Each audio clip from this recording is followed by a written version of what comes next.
জামাটা আগে হবে।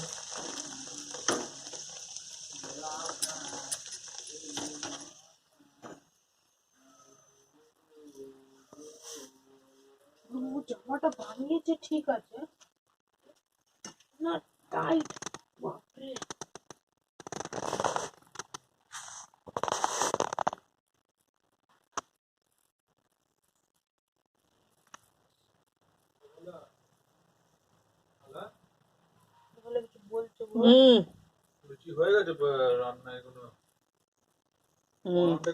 ওই পালংটা পরিষ্কার করে দিতে, আর ওই পালংটা পরিষ্কার করবো।